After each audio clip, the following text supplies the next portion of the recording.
Hello friends, welcome back to my channel. Today we will discuss a very important topic. This is called FDI versus FPI. This topic is very useful for UGC NET and other competitive exams. तो start करते हैं. FDI and FPI इसमें difference क्या है? तो पहले FDI पढ़ते हैं. FDI is an investment by a foreign entity in a domestic company with the objective of long-term interest and management control. FDI एक इन्वेस्टमेंट है फॉरेन कंट्री में किसी डोमेस्टिक कंपनी के द्वारा, जिसमें उन्हें उस कंपनी का इंटरेस्ट, मैनेजमेंट और कंट्रोल मिलता है और इसमें 10% से ज़्यादा इक्विटी लेना पड़ता है. ये लॉन्ग टर्म होता है. Forms of FDI. एफडीआई के फॉर्म्स क्या है? फर्स्ट है green field investment, new project and factory. जो ग्रीन फील्ड इन्वेस्टमेंट करते हैं उसमें हमें न्यूली स्टार्ट करना पड़ता है किसी फर्म, किसी फैक्ट्री को. सेकेंड है ब्राउन फील्ड इन्वेस्टमेंट. इसमें हम मर्जर और एक्विजिशन करते हैं, मतलब एक कंपनी ए है और एक कंपनी बी है, दोनों कंपनी ने मिलके एक नई कंपनी सी बनाई. जॉइंट वेंचर, दो कंपनी मिलकर एक साथ काम करते हैं. और होली ऑन सब्सिडरी, पूरा का पूरा सब्सिडरी बना लेते हैं. Roots in India. इंडिया में दो तरीके के रूट्स हैं. Automatic routes, no prior approval. इस तरीके में हमें कोई प्रायर अप्रूवल नहीं लेना पड़ता है. गवर्नमेंट रूट, इसमें हमें प्रायर अप्रूवल लेना पड़ता है. एडवांटेज क्या है अब एफडीआई के? कैपिटल फॉर्मेशन, इसमें कैपिटल फॉर्मेट होता है.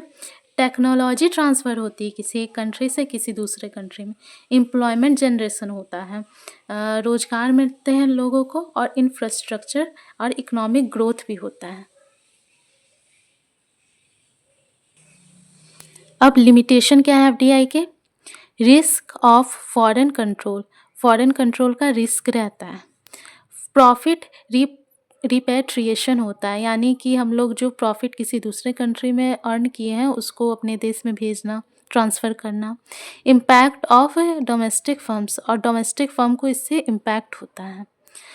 अगर इम्पोर्टेंस कहा जाए तो इसकी इम्पोर्टेंस क्या है? लॉन्ग टर्म इन्वेस्टमेंट होता है, मैनेजमेंट और कंट्रोल होता है, फैक्ट्री ऑफिस प्लांट लगाना पड़ता है दूसरे कंट्री में, और रिस्क ज़्यादा रहता है लेकिन प्रॉफिट भी उसका ज़्यादा मिलता है. अब सेकंड टॉपिक है FPI. FPI is investment by foreign investors in a financial assets like share, bonds, debentures without management control.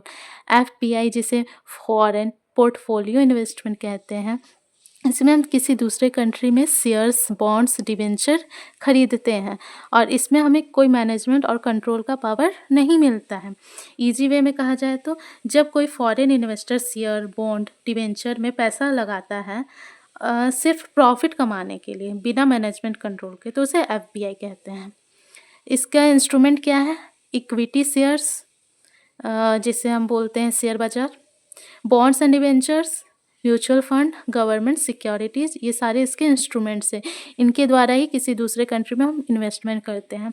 इसके कैरेक्टरिस्टिक्स क्या हैं? शॉर्ट टर्म नेचर के होते हैं ये, हाईली लिक्विड होते हैं, ईजी एंट्री एंड एग्जिट होता है क्योंकि हमें बस खरीदना है किसी कंट्री से बॉन्ड और डिबेंचर. ये सब हाईली वॉलेटाइल होते हैं और शॉर्ट टर्म के लिए होते हैं. तो यहाँ पे हमारा जो एफडीआई है और एफपीआई टॉपिक कंप्लीट होता है. अब इससे रिलेटेड कुछ क्वेश्चन भी करते हैं. Which route of FDI requires prior government approval in India. किस रूट में प्रायर अप्रूवल की ज़रूरत होती है इंडिया में? वो है गवर्नमेंट रूट. सेकेंड है minimum ownership required to classify an investment as FDIs. Minimum कितना ऑनरशिप चाहिए? 10% से ज़्यादा, जैसा कि मैंने आपको बताया है. Investment in shares and bonds without control is called. Investment करना शेयर्स और बॉन्ड्स में बिना कंट्रोल के, उसे क्या कहते हैं? उसे कहते हैं एफपीआई. तो यहाँ पे मेरा वीडियो कंप्लीट होता है. Please like, share and subscribe. Bye bye.